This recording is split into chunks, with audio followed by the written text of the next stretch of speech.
चांदनी अपने सपनों को पूरा करने मुंबई आई थी और अब वो सब कुछ पीछे छोड़कर वापस जाना चाहती थी। कौन था जो उसे चोट पहुंचाने, उसे लूटने और मार डालने का अरमान लिए बैठा था?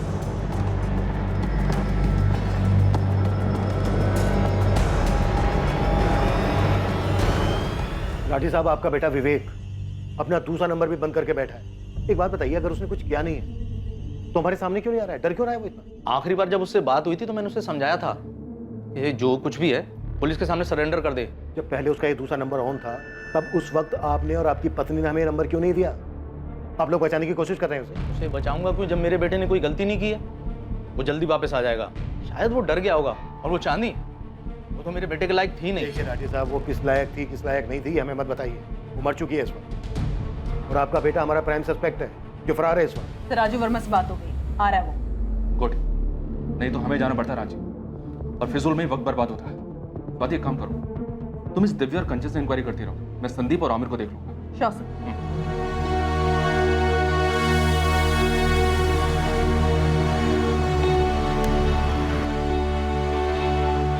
हम जाकर आते हैं। बेटा सब कुछ बता देना तुमसे क्या गलती हुई है और हमसे क्या गलती। हम बॉडी परसों ले लेंगे। चांदनी के पति राजू क्रियाक्रम के लिए आ रहे हैं। आपसे विनती है तब तक बॉडी अपने पास ही रहने दीजिए।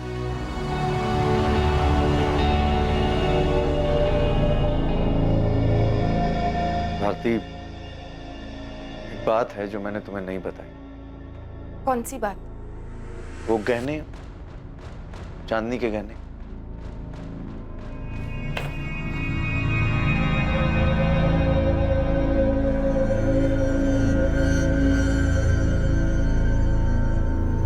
देखो भारती, गलत नहीं समझना। पता है हमको कि ये बात हमको पहले बता देना चाहिए, लेकिन दिमाग से निकल गया हमारे। और भी गहने हैं चांदनी के जो हमको दिए थे।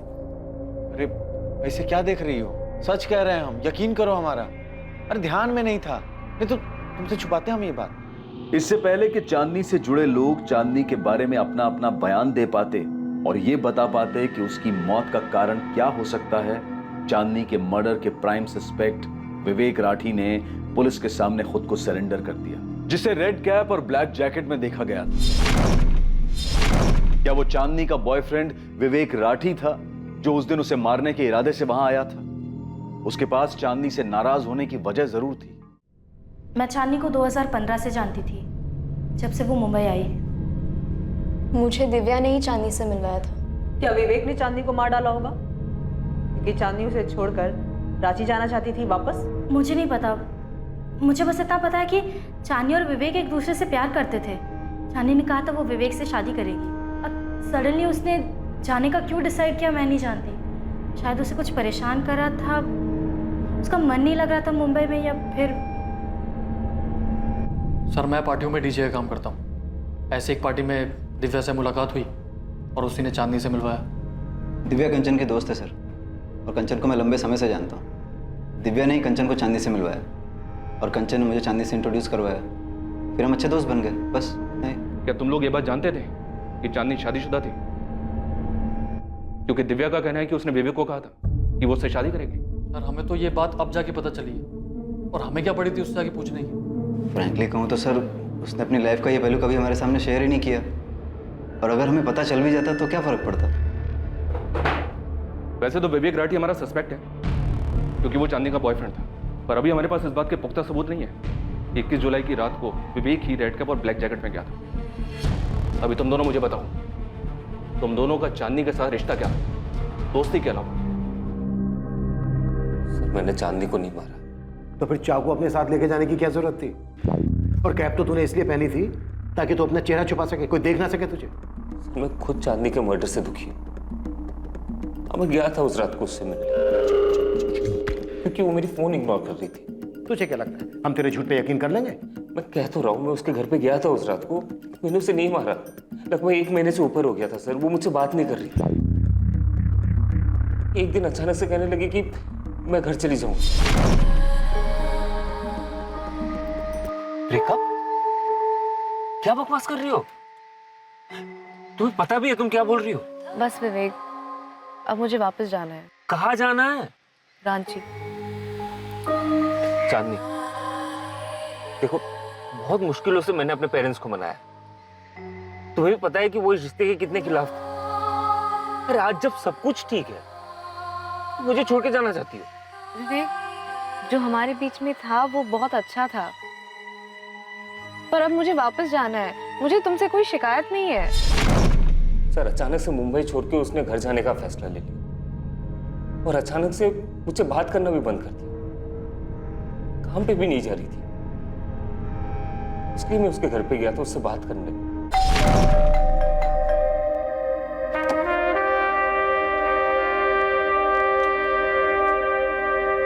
तुम्हारा फोन ऑफ क्यों है? विवेक, मैं इस बात पर और बहस नहीं करना चाहती। मैंने डिसाइड कर लिया है, मुझे वापस जाना है। अरे क्यों? जवाब दो ना मुझे। जिस इंसान को तुमने 4 साल पहले छोड़ दिया, वो अचानक से इतना इंपॉर्टेंट हो कि उसके लिए तुम अपना करियर, अपना बॉयफ्रेंड, सब कुछ छोड़ छाड़ के उसके पास वापस जाना चाहती हो। अरे मेरे फीलिंग्स की कोई वैल्यू नहीं है क्या? 3 साल से हम लोग एक साथ हैं। बात कुछ और ही है। बात क्या जाननी? संदीप के लिए छोड़ रही हो या आमिर के लिए? तुम्हें क्या लगता है? मुझे समझ में नहीं आते ऐसा। हाँ, ये बात अच्छी तरह से समझ लो, तुम मुझे किसी के लिए भी छोड़ नहीं सकती।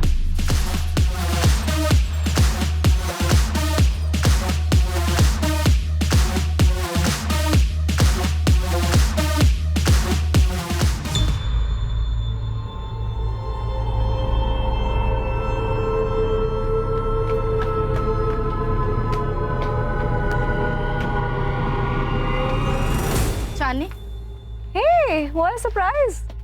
एक घुमा फिरा के बात नहीं करूंगी, सीधा पॉइंट पे आती हूँ। तेरा विवेक से मन भर गया है क्या? अब तेरी नजर संदीप पे है? लेकिन ऐसा कुछ है तो मुझे साफ साफ बता दे। मैं तेरी दोस्त हूँ, मैंने तुझे कभी धोखा नहीं दिया, and I think I expect the same from you. अच्छा, तो ये बात है, इसलिए तुमने और संदीप ने मुझे अवॉइड करना शुरू कर दिया? ये मेरे सवाल का जवाब नहीं है। क्या मैंने तुमसे कभी पूछा है कि तुम्हारे और विवेक के बीच में कुछ चल रहा है? कभी सवाल किया है मैंने?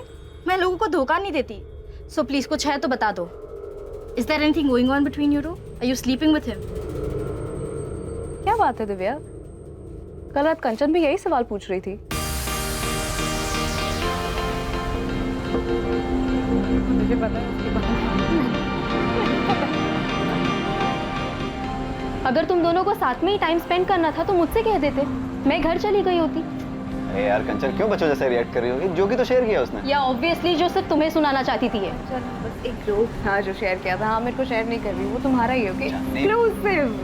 क्या यार आमिर, एक मिनट, बोल ना, बोल चांदनी। मुझे क्या लगता है हाँ मैं तो तुझसे छीन लूंगी। आई थॉट संदीप को छीनने के बाद तुझे आदत पड़ गई होगी लोगों के बॉयफ्रेंड्स को छीनने की। जान, अगर मुझे कुछ चाहिए होता है ना तो मुझे छीनने की जरूरत नहीं पड़ती, वो खुद चलकर मेरे पास आ जाता है। और तू एक काम कर, तू इस आमिर को ना एक बक्से में बंद करके रख ले और तू एक पट्टा बांध ले इसके नाम का, एटलीस्ट इनसिक्योर होना बंद कर देगी। क्या तुम अच्छी तरह से जानती हो दिव्या, जो मुझे चाहिए वो मैं हासिल कर लेती हूँ। चांदनी प्लीज ये बकवास तू मेरे सामने तो मत कर। तूने ये जो जगह हासिल किया है ना, उसकी वजह मैं हूँ। तुझे बहन जी से बेब मैंने बनाया। अगर मेरी नजर तुझ पे पड़ी नहीं होती ना तो तू आज भी वो वर्कर्स के लिए यूनिफॉर्म डिजाइन कर रही होती गारमेंट फैक्ट्री में। Get it? एक मामूली कंपनी के मामूली सैलरी में तेरी जिंदगी यही रह जाती, एक स्मॉल टाउन गर्ल की। सर। हाँ चांदनी। कुछ ज्यादा स्टाइलिश नहीं लगा चांदनी? हाँ सर, एकदम अलग है। बढ़िया है ना ये यूनिफॉर्म? बढ़िया और अलग तो है, लेकिन हमारे क्लाइंट 5 स्टार होटल नहीं 3 स्टार होटल है। हमें उनकी हैसियत और उनके बजट का भी ध्यान रखना पड़ता है। तुम एक काम करो, एक दूसरा थोड़ा लोअर स्टाइल डिजाइन तैयार करो। ये डिजाइन उनको पसंद तो आएगा, लेकिन मुझे डर है कि उनके बजट में नहीं आए। कुछ ज्यादा ही स्टाइलिश हो गई ना। वैसे मैं दूसरा डिजाइन बनवा रहा हूँ, इससे थोड़ा लोअर कॉस्ट में। हाँ बनवा लीजिए मंजीत जी, लेकिन मैं ये भी रख रही हूँ, क्या पता किसी और क्लाइंट को अच्छा लगे। वैसे आपके लिए डिजाइन बना कौन रहा है? क्या दिव्या जी, आप भी मुझसे ही मेरे बिजनेस के सीक्रेट पूछ रही हैं? मैं तो बस ऐसे ही पूछ रही हूँ। जो भी डिजाइनर है बहुत टैलेंटेड है। तुमने कहीं से डिजाइनिंग का कोर्स किया है? नहीं मैम, खुद से सीखा है। वो इंटरनेट पे देख के। दिव्या, दिव्या बुलाओ मुझे, मैडम नहीं।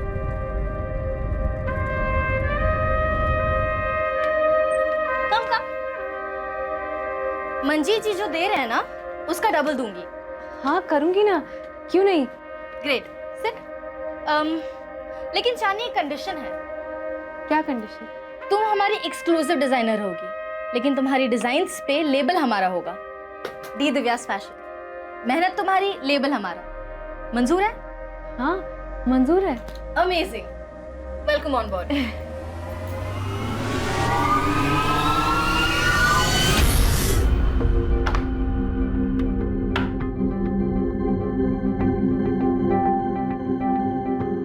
चांदनी, ये कोई वक्त है घर आने का? जीजू, डी दिव्या फैशन में बहुत काम होता है। ये मंजीत सर की फैक्ट्री की तरह नहीं है कि 9 बजे जाओ और 5 बजे घर वापस आ जाओ। यहाँ पे मीटिंग्स होता है होटल में, 5 स्टार होटल में, बड़े बड़े क्लाइंट्स के साथ। अब बीच मीटिंग में उठ के तो नहीं आ सकते ना हम। चांदनी, राजू का फोन आ रहा था, तुम उसका फोन क्यों नहीं उठा रही हो? सबने एक सुर में कहा शादी कर लो, हमने शादी कर ली। अब हमको अपना सपना पूरा करना है, इतनी मेहनत कर रहे हैं हम। अगर राजू को कोई तकलीफ नहीं है राजू तो... की अच्छाइयों का नाजायज फायदा उठा रही हो, बस और कुछ नहीं। जीजू ये सही बात नहीं है। हाँ चांदनी, तुम यहाँ रहोगी तो तुम्हारी इन नादान बदतमीजियों का इल्जाम हम पर लगेगा। हम पर इल्जाम लगेगा तुम्हारे शादीशुदा घर को तोड़ने का। वैसे भी माँ और पापा खुश नहीं है तुम्हारे मुंबई आने से। ना राजू खुश है और ना ही तुम्हारे ससुराल वाले। उनको दुखी करके तुम ऐसे आराम से, अच्छा लगता है क्या? जीजू, दीदी, अगर आप लोग को पसंद नहीं है कि हम यहाँ पे रह रहे हैं तो कह दीजिए ना, हम शिफ्ट हो जाएंगे। चांदनी, इतनी बड़ी हो गई हो तुम अपने दीदी और जीजा से बदतमीजी करोगी? मुझे रहने के लिए जगह चाहिए दिव्या, यहाँ पे तो मुसीबत है। ब्रोकर के पास जाओ तो कहते हैं कि अकेली लड़की के लिए फ्लैट मिलना मुश्किल है, पति कहाँ है तुम्हारा, फैमिली कहाँ है, तरह तरह के सवाल पूछ रहे हैं। मैं कहाँ रहूंगी? तो तू अपना सामान ले और यहाँ आ जा। अरे आई एम नॉट किडिंग, तू अपना सामान नहीं भी लाएगी ना तो भी चलेगा, बस अपना ये हुलिया बदल ले यार। तू खुद एक इतनी अच्छी डिजाइनर है। देख चांदनी, तू बहुत टैलेंटेड है, लेकिन बस एक आउटलुक की कमी है। एक बात याद रख, अगर टैलेंट के 10 रुपए मिलते हैं ना तो बाकी के 90 प्रेजेंटेशन के मिलते हैं। तेरे सामने बैठा हुआ क्लाइंट, उसे पता नहीं चलना चाहिए कि तू मैरिड है। उसे थोड़ा हंस के बोल ले, उसके इरादों को थोड़ा हवा दे, और फिर देख तेरे डिजाइन्स कैसे फैलते हैं मार्केट में। विवेक के थ्रू मुझे एक बहुत बड़ा ऑफर मिला है दिव्या, एक बड़े डिजाइन लेबल में पार्टनरशिप, जहाँ पे मैं जो भी डिजाइन्स बनाऊंगी, जो भी क्लाइंट्स लेके आऊंगी, उसमें 50% का प्रॉफिट मेरा रहेगा। मैं ये ऑफर एक्सेप्ट करने वाली हूँ। मतलब कब तक मैं तुम्हारी या किसी और के लेबल के अंडर काम करूंगी? मुझे मेरे डिजाइन्स पे मेरा नाम चाहिए। विवेक तो कुछ ज्यादा ही मेहरबान हो गया तेरे पे। ऐसे याद रखना, विवेक से मैंने ही मिलाया था तुम्हें।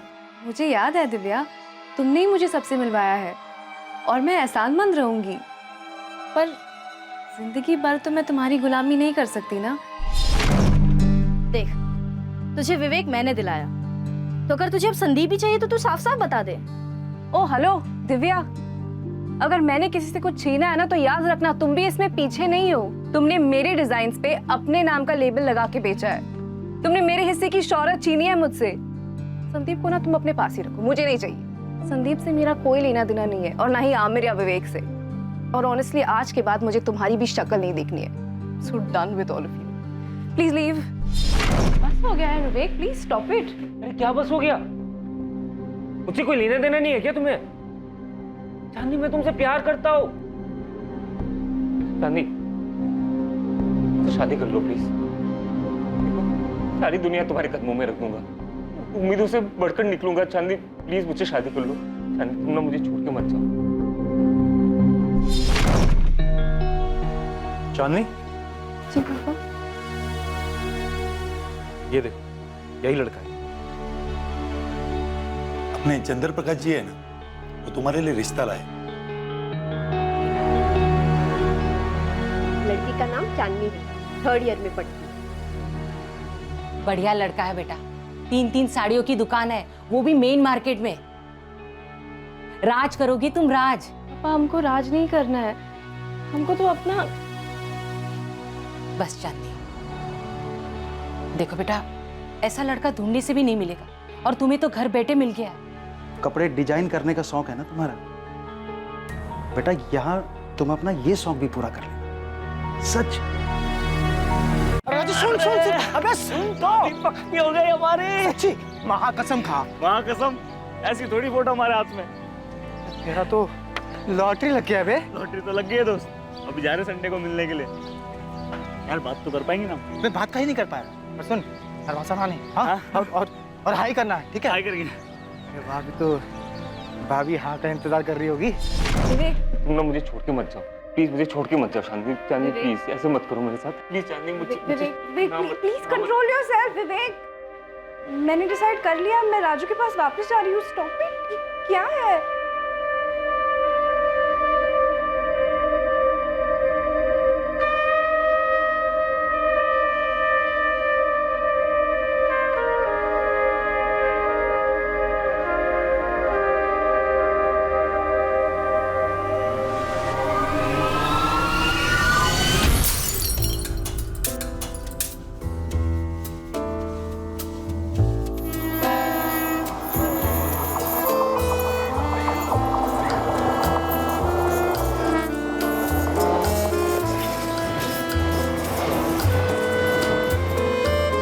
चांदनी से बात करके वहां से गुस्से में निकल गया बस।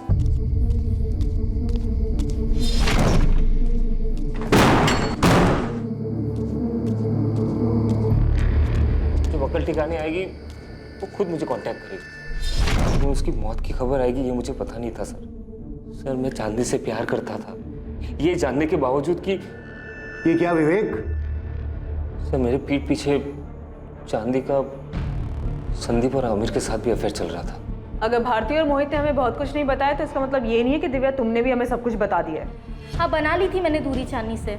चांदनी का घमंड मुझसे बिल्कुल बर्दाश्त नहीं हो रहा। I mean, बहुत मतलबी थी वो। उसे ऐसी मौत नहीं मिलनी चाहिए थी, पर उसने अपनी मौत खुद ही बुला ली थी। नहीं नहीं, हमारा ये मतलब नहीं था, हम तो बस। नहीं बोलो, निकालो जहर।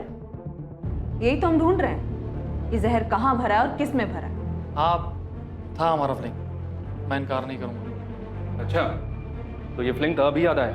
हाँ, अभी तक तो कह रहे थे कि दोस्त थी, दिव्या की दोस्त थी। सर जो कुछ भी हुआ मेरी और उसकी मर्जी से हुआ है। मेरा तो चांदी के साथ कुछ था ही नहीं सर। अफेयर तो विवेक और संदीप का था। दिव्या ने कंचन को चांदी से मिलवाया और कंचन मेरी गर्लफ्रेंड है। विवेक कह रहा है कि वो 21 जुलाई की रात को गया था चांदनी के घर। उसने ग्लास भी तोड़ा था, पर साथ ही साथ वो ये भी कह रहा है कि ना तो उसने चांदनी को मारा है और ना ही वो रेड कैप में गया था। तो संदीप और आमिर, अगर वो नहीं गया था तो फिर कौन गया था? सर मैं नहीं गया था। मेरा ऐसा भी कुछ नहीं था कि मैं रात को जाऊं चुपके से रेड कैप पहन कर। सर मैं 1-2 पार्टीज में गया था चांदनी के घर, वो भी 2 महीने पहले, जब उसने इन सब चीज़ों से दूर जाने का इरादा कर लिया था। देखिए, मैं ना जानती हूँ ना जानना चाहती हूँ कि विवेक चांदनी से कितना प्यार करता था। चांदनी वापस जाना चाहती थी, विवेक इस बात से गुस्सा था, तो शायद विवेक ने गुस्से में आकर चांदनी का मर्डर कर दिया होगा। लेकिन एक बात बताओ तो मैं विवेक को एक अरसे से जानती हूँ, मुझे नहीं लगता कि वो ऐसे चांदनी का मर्डर कर सकता है। मैडम, आपको ना चांदनी के जीजा जी से बात करनी चाहिए। चांदनी ने अपनी सारी ज्वेलरी अपने जीजा जी को दी थी, लेकिन ये बात उन्होंने किसी को नहीं बताई।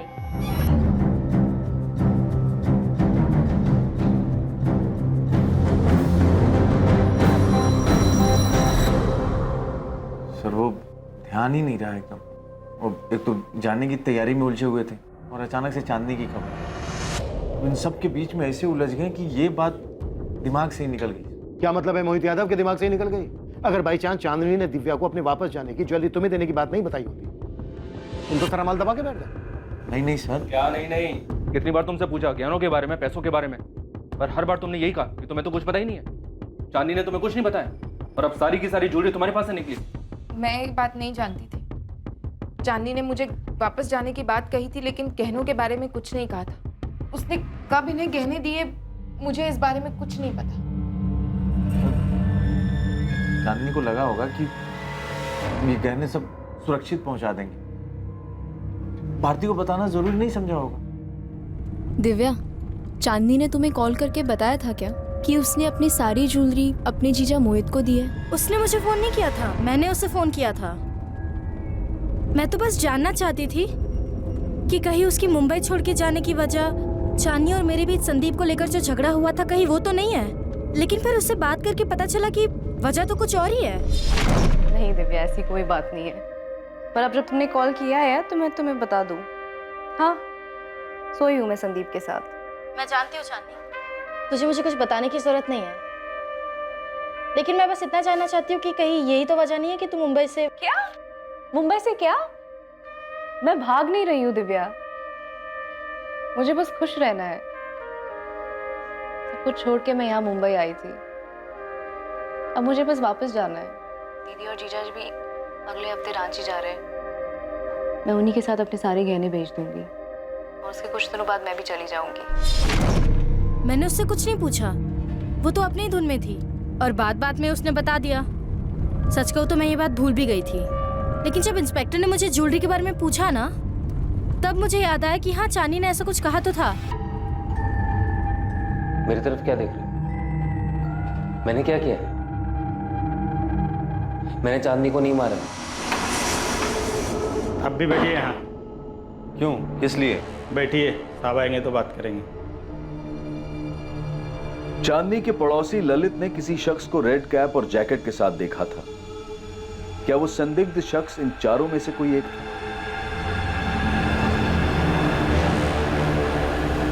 चांदनी के पड़ोसी ललित सिंगल को बुलाया गया ताकि वो पहचान कर सके कि उन चारों में से वो कौन था जो चांदनी के घर से उसकी हत्या करके बाहर निकला था। लेकिन इससे पहले कि ललित उन चारों को देख पाता, एक और पहलू पुलिस के सामने आ गया। चांदनी बहुत मतलबी लड़की थी, सिर्फ अपने बारे में सोचती थी। टैलेंटेड थी लेकिन सेल्फिश भी बहुत थी। जैस्मिन, तुमने बस यही कहने के लिए फोन किया है? नहीं, चांदनी इतनी दिलदार नहीं हो सकती कि संजना को ऐसे ही अपने डिजाइन देकर चली जाती।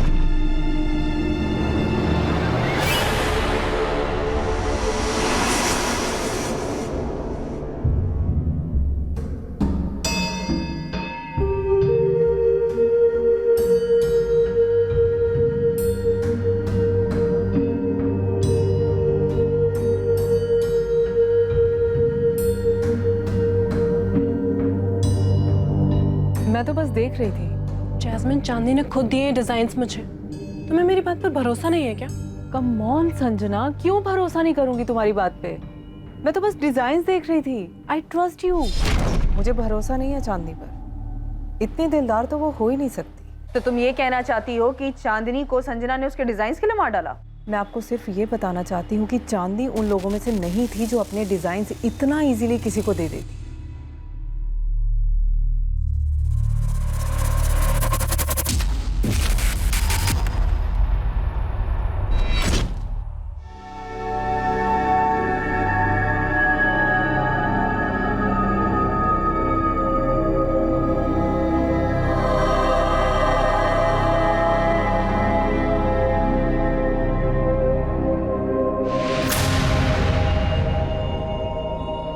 चारों शख्स में से कोई था?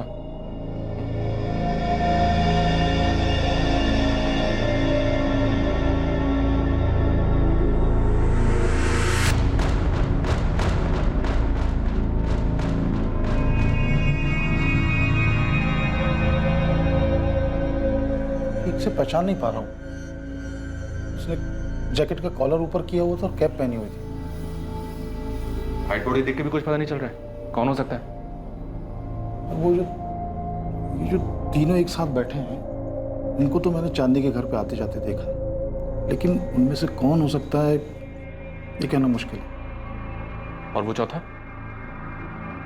उसको तो मुझे याद नहीं आता कि कभी ऐसे देखा हो मैंने। ये जैकेट और कैप पहनो तुम चारों। क्या है इसे? सर, मैं आपको पहले भी कह चुका हूँ, मैं गया था चांदनी से मिलने उस रात, लेकिन इसका मतलब ये तो नहीं कि मैं अपना मुंह छुपा के जाऊंगा ना। और सर, मैं तो गया ही नहीं था। सर, मेरा उसके घर जाने का सवाल ही नहीं उठता। सर, ज्वेलरी लेकर आया थे हम, लेकिन बात बस इतना ही है कि हम सामने से आकर के नहीं बताएं। मैं अभी नाम नहीं लूंगा, पर तुम चारों में से किसी एक को पहचान लिया गया है। सीढ़ियों से नीचे उतरते हुए देखा गया। हम सिर्फ तसल्ली करना चाहते हैं, वरना शक की बिना पर तुम चारों को अरेस्ट किया जा सकता है, या सिर्फ उसको जो असल में कातिल है। ये जैकेट और कैप पहनो। हम अभी देखना चाहते हैं कि हमने जैसे पहचाना है वो वही है या नहीं।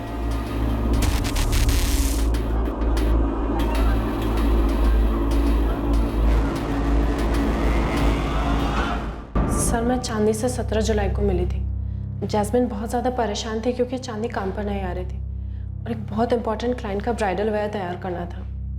हम उस क्लाइंट को खोना नहीं चाहते थे। वो कॉन्ट्रैक्ट भी चांदनी ने लिया था। और तुमने चांदनी से उसके डिजाइन मांग लिए?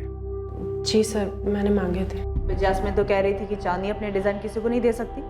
जी मैम, वो सही कह रही है सर, मैंने तो बस एक चांस लिया था। चांदनी एनीवे सब कुछ छोड़कर जाने वाली थी, तो मैंने मौका देखकर उसके डिज़ाइंस मांग लिए। क्लाइंट महराज जिनका ब्राइडल वेयर तैयार करना था, चांदनी उन्हें बहुत अच्छे से जानती थी। उनकी पसंद नापसंद सब मालूम था उसे। तो मेरे लिए तो ये एक बहुत बड़ा मौका था। अगर मेरे नाम के डिज़ाइंस महराज की शादी में यूज़ हो जाते तो मेरे करियर को एक अच्छा लीप मिल जाता। बस इसीलिए मैंने उसके डिज़ाइंस मांगे थे। लेकिन ये बात तुमने जैस्मिन को नहीं बताई कि वो डिज़ाइन तुमने चांदनी से लिए?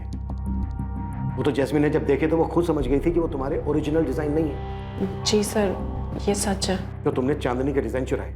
नहीं सर, ऐसा बिल्कुल भी नहीं है। चांदनी ने खुद मुझे अपने डिज़ाइंस दिए थे। ले लो।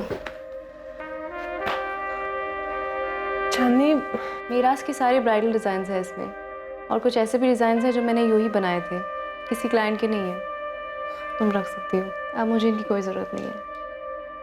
Thank you Chandni, thank you so much. Sir उसने खुद ही दे दिए मुझे सारे डिज़ाइंस। मैंने चांदनी की कोई चीज़ नहीं चुराई।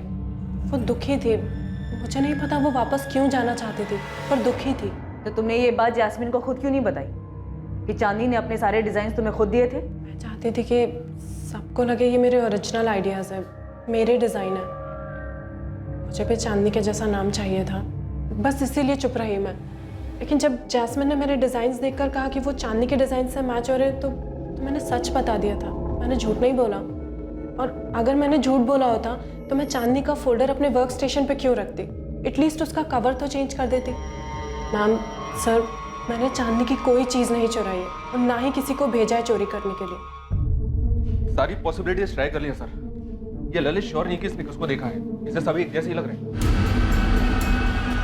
कोई भी हो सकता है सर, चारों में से। लेकिन ललित जी, कोई एक ही था। हाँ, एक तो था, लेकिन पहचान में नहीं आ रहा, तो ऐसे कैसे किसी का नाम ले लूँगा? कॉल रिकॉर्ड से कुछ सामने आया स्वाति? सर, विवेक राठी के अलावा और किसी का फोन लोकेशन कांदीवली ईस्ट नहीं दिखा रहा है, जहाँ चांदनी रहती थी। और विवेक राठी का कहना है कि उसने ना तो जैकेट पहनी थी और ना ही कैप। सर, रेड कैप और जैकेट पहचान छुपाने के लिए पहना गया था। और अगर वो विवेक राठी होता तो अपने साथ अपना मोबाइल फोन लेकर क्यों आता? बाकी बचे तीन, संदीप पाराशर, आमिर सैयद और चांदनी का जीजा मोहित यादव। इन तीनों में से कोई है? सर, ये मोहित यादव मुझे ठीक नहीं लग रहा। उसकी बीवी ने भी सामने ऐसा कर कुछ नहीं कहा। जब हमने इन दोनों को खोदा तब कहीं जाकर दोनों ने बकना शुरू किया। सर, हम इन लोगों के इर्द गिर्द घूम रहे हैं। संजना ने कहा था कि चांदनी दुखी थी, वो वापस रांची अपने पति के पास जाना चाहती थी। लेकिन विवेक नहीं चाहता था कि चांदनी यहाँ से जाए। तो कहीं ऐसा तो नहीं कि हम यहाँ ढूंढ रहे हैं और ये सारा किया धरा उस राजू वर्मा का हो?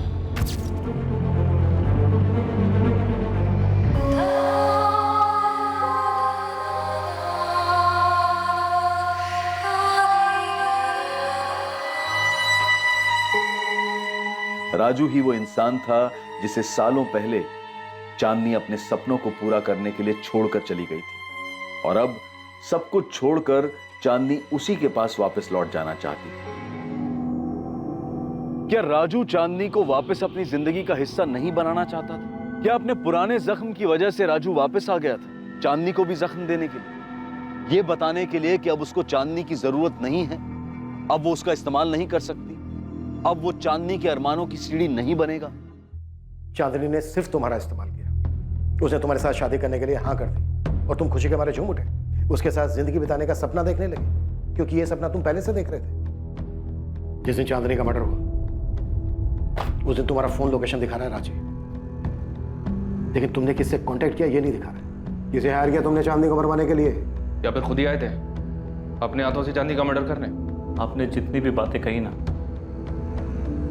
उसमें से सिर्फ इतना ही सही है कि हम सपना देखे थे चांदनी से शादी करने का। हमें नहीं मालूम वो क्यों वापस आना चाहती थी। हमें तो ये भी नहीं मालूम कि क्या अब वो राजू है भी या नहीं, जो कभी उसे टूट के प्यार करते थे। एक इंसान जो उसको खुश रखने के लिए क्या कुछ नहीं करता है, राजशाही व्यवहार किया जैसे वो कोई रानी हो।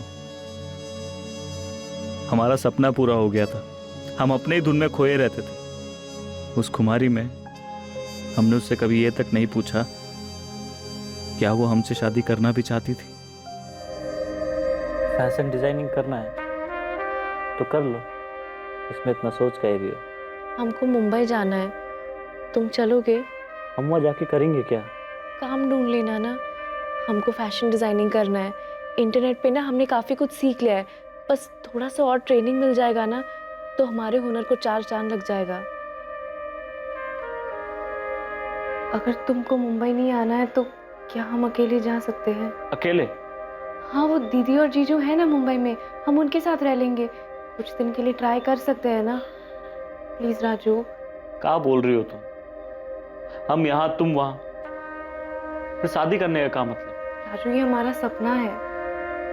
मम्मी पापा तो कभी राजी नहीं हुए हमें भेजने के लिए, सीधा कह दिए कि शादी कर लो। अब अगर तुम भी मना कर दोगे तो हमारा दिल टूट जाएगा। राजू, हम तुम्हारी पत्नी है, अगर तुम हाँ कहोगे ना तो कोई और मना ही नहीं कर पाएगा। ये वहां मुंबई में, तुम यहाँ, अरे समाज क्या कहेगा? हम बात करते हैं समधी जी और समधन जी से। सपना ही पूरा करना था तो शादी काहे करवाई अपनी बिटिया की? वहाँ हम चाहते हैं, और अगर लाइफ में कुछ करना चाहती तो इसमें दिक्कत क्या है? ये हम क्या सुन रहे हैं चांदनी? पापा, आपने कहा था शादी कर लो फिर तुम्हारी पति की मर्जी। अब राजू मान गया है, वो तैयार हो गया है, अब आपको क्या दिक्कत है? तुम इतना मौका परस्त कैसे हो सकती हो? वो तुमसे इतना प्यार करते हैं और तुम उनकी अच्छाइयों का इतना फायदा उठा रही हो। हम राजू का फायदा उठा रहे हैं, हम। और नहीं तो क्या, उनका यहाँ जमा जमाया कारोबार है और तुम उन्हें घसीट कर यहाँ से मुंबई ले जाना चाहती हो? पापा, हमारा सपना है जो आपको और मम्मी को तो दिखाई नहीं पड़ता, अब राजू को दिखाई पड़ता है, उसको हम पर पूरा विश्वास है। हम तो मुंबई जा रहे हैं बस। आ जाओ चांदनी, ये वाली सीट। तुम बैठो, मैं सामान रखता हूँ। ये हम कुछ तुम्हारे लिए लाए थे, संभाल के रखना, लापरवाही में इधर उधर मत कर देना। चांदनी, मिस करेंगे हम तुमको। हम भी तुमको मिस करेंगे। 6 महीने हो गए चांदनी, तुम आई नहीं। राजू, इतना काम होता है हम बता नहीं सकते। हमें क्या पता था कि हमें इतनी जल्दी काम मिल जाएगा और इतनी तेजी से आगे बढ़ जाएंगे। बहुत याद आती है तुम्हारी। हमको भी। चलो हम फोन रखते हैं, हाँ देर हो रही है। चांदनी सुनो। राजू, एक बहुत इंपॉर्टेंट प्रेजेंटेशन था इसलिए फोन नहीं उठा पाए, हम बाद में बात करें क्या? चांदनी, तुमने 1 महीने से फोन नहीं उठाया हमारा। राजू, तुम्हें पता नहीं है कि हम कितना बिजी रहते हैं, तुम सोच भी नहीं सकते। पता है हमारे प्रेजेंटेशन ना 5 स्टार होटल में होते हैं, बड़े बड़े क्लाइंट्स हैं। तुम यहाँ कब आ रही हो रांची? चांदनी, तुम्हें देखने का मन करता है। राजू, तुम मुंबई आ जाओ ना, यहाँ पे बहुत काम है, हम यहाँ पे अपनी दुनिया बसा लेंगे ना। हमारा तो सपना था तुमसे शादी करके यहाँ। राजू, हम तुमसे बाद में बात करें, बहुत काम है और हमें फोकस करना है। हम बाद में कॉल करते हैं। चांदनी,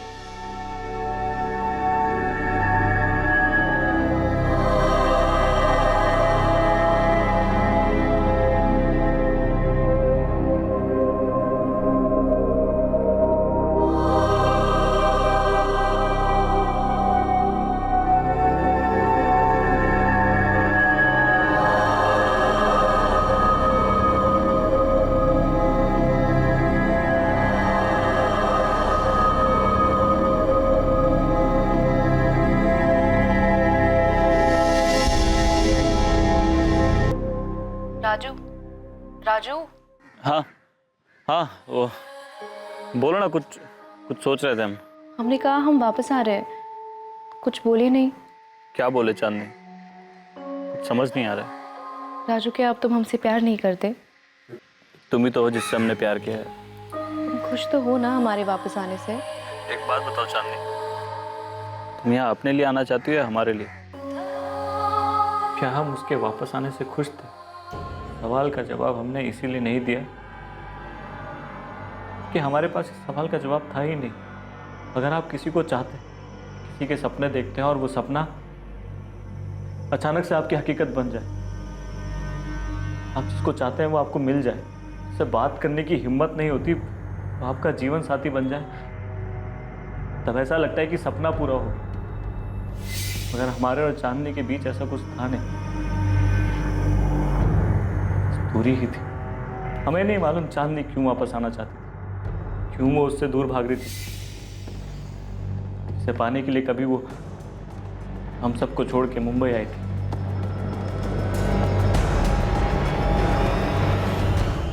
सर उसे पाके हमें कुछ मिला नहीं,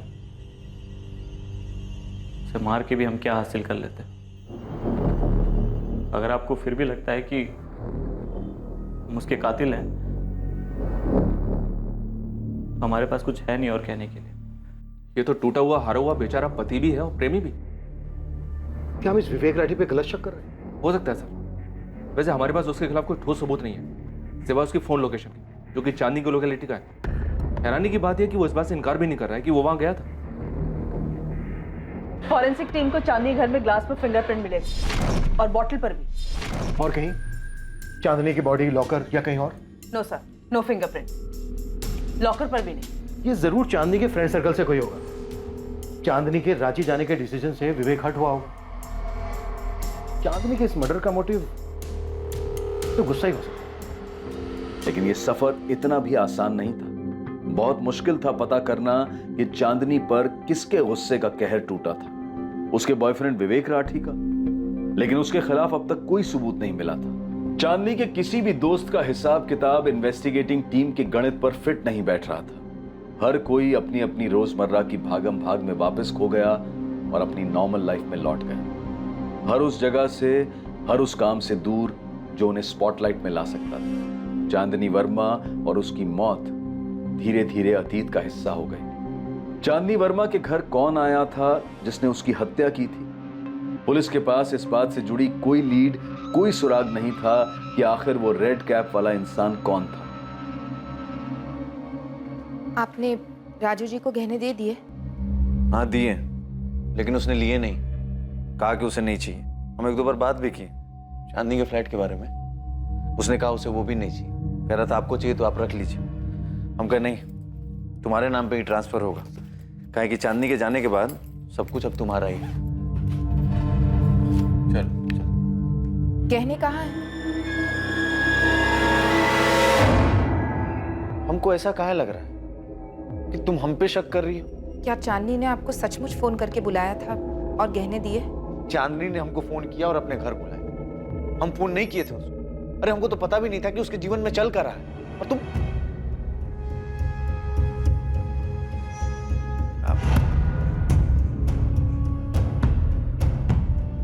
चांदनी की मौत को अब 2 महीने हो चुके थे और केस ठंडा पड़ता जा रहा था। इस केस में कोई भी प्रोग्रेस दिखाई नहीं दे रही थी। चांदनी की मौत के पीछे एक मकसद था, किसी का गुस्सा जिसका कहर चांदनी पर टूटा।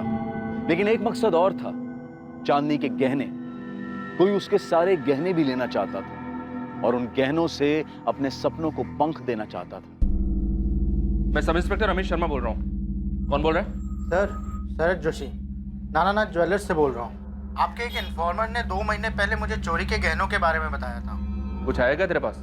हाँ, एक डायमंड ईयरिंग का जोड़ा आया है। ये तो असली हीरा लगता है। ऐसा लग रहा है?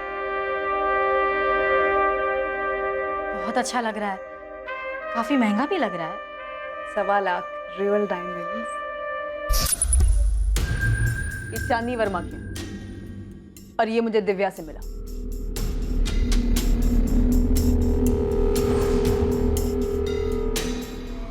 सेम ईयरिंग्स है। शरद जोशी स्मार्ट निकला सर। उसने उस लड़की का नाम और एड्रेस नोट कर लिया था जो लड़की सेम ईयरिंग्स बेच रही थी। उठा लो सर, मुझे लगता है हमें हमारा कल्प्रिट मिल गया है।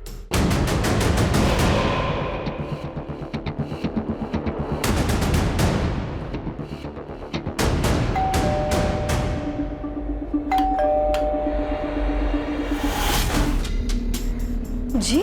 रुखसाना सईद आपकी बेटी है? जी, क्या हुआ? ये आमिर सईद, कौन है ये? जी, ये मेरा बेटा है। क्या बात है? बुलाइए दोनों को बात करें। लेकिन बात क्या है, बताएंगे आप?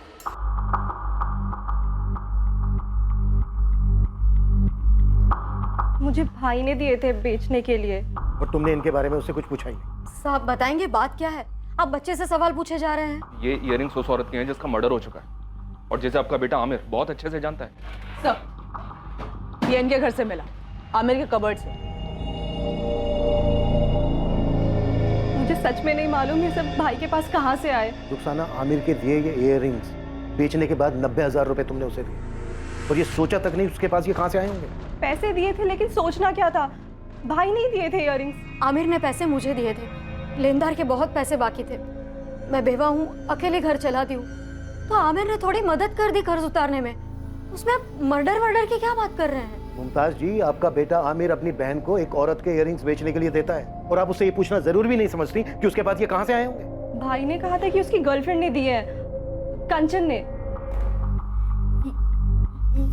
ये झूठ है मैम। ये इयररिंग्स मेरे पास नहीं थे और ना ही ये आमिर के पास हो सकते, क्योंकि ये तो कंचन, भांटा फूट चुका है तुम्हारा। नहीं मैम, मैं कसम खा के कह रही हूँ कि ये इयररिंग्स मैंने आमिर को नहीं दिए। मैं जानती हूँ कि ये चांदनी के हैं, पर मैंने ये आमिर को नहीं दिए। कंचन को उसके बारे में कुछ नहीं पता है सर, मैंने उसे कुछ नहीं बताया। उसे बचाना चाहता है ना तू? ठीक है, बचा ले, मुझे कोई दिक्कत नहीं है आमिर सैयद। और किस किस को बचाना चाहता है? दिव्या आप्टे, संदीप पराशर, विवेक राठी, तुम सबने मिलकर मारा ना चांदनी को। कितना गुस्सा था तुम सबको उस पर। बोल आमिर बोल, 2 महीने हो चुके हैं, सब्र खत्म हो चुका है हमारा, समझा?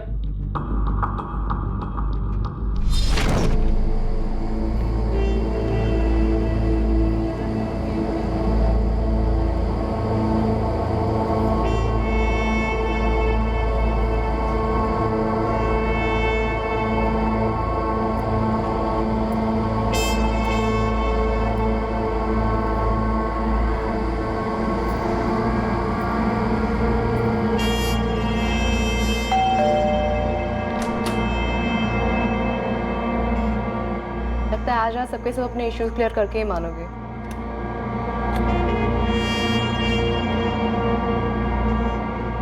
मैं बस चैन से रहना चाहती हूँ अब। ये सारा तामझाम बस हो गया।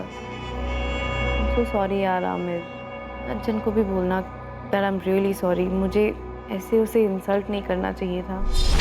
तू ना इस आमिर को एक बक्से में बंद करके रख और तू एक पट्टा बांध ले इसके नाम का, एटलीस्ट इनसिक्योर होना बंद कर दी। क्या? 2 टकी की गिरी हुई औरत है तू, समझी?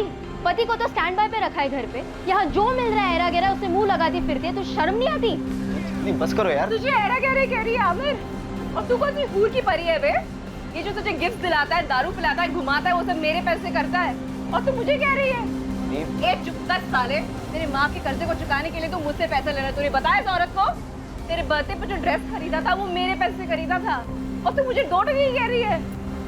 मुझे पता है ना कंचन, ये आमिर तुझसे बोर हो गया है, इसलिए तो वो मेरे पास आता है। शक्ल देखिए तूने खुद की। मेरा पति ना लट्टू है मुझ पे और हमेशा रहेगा, और मैं जो यहाँ पे खड़ी हूँ वो खुद के दम पे खड़ी हूँ। जो भी हासिल किया है ना वो खुद हासिल किया है। और तू कौन है? हाँ, क्या करती है? तेरी औकात क्या है? तू बस स्टोर में काम करती है, याद है ना तुझे? मेरे खुद के डिजाइन है, तुझे पता है ना? तू खुद ही स्टैंड बाय पे है, तो अगली बार मेरे सामने बात मत कर, समझी? बढ़िया ही।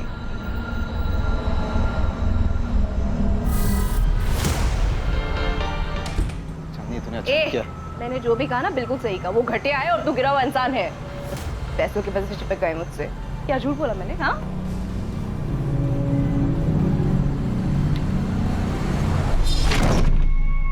प्लीज मुझे माफ कर दो। मुझे भी माफ कर देना चांदनी।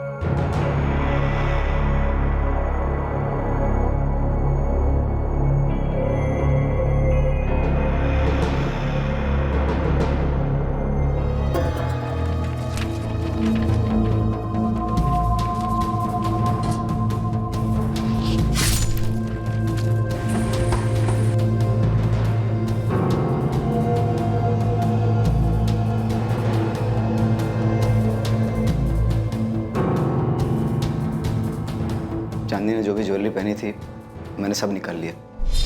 बाद में पता चला कि उसने पहले ही अपने सारे गहने अपने जीजा को दे दिए थे। कंचन को पता था ये सब? नहीं सर, उसकी तो चांदनी से उस झगड़े के बाद कभी बात नहीं हुई। मुझे लेनदारों को देने के लिए पैसे चाहिए थे। चांदनी ने मेरी बहुत मदद की, लेकिन बहुत इंसल्ट भी की। बहुत ही बददिमाग और बदतमीज लड़की थी। कंचन की भी इंसल्ट की उसने। ये बात हमेशा मेरे दिल को चुभती रही। वो चाकू कहाँ छुपाया तूने? और वो ग्लव्स जिनका इस्तेमाल तूने चांदनी को मारने के लिए किया, जैकेट, कैप जिनसे तूने अपनी आइडेंटिटी छुपाई, कहाँ है ये सब? सब फेंक दिया सर, एक नाले में। कौन से नाले में फेंक दिया? देखा मैं?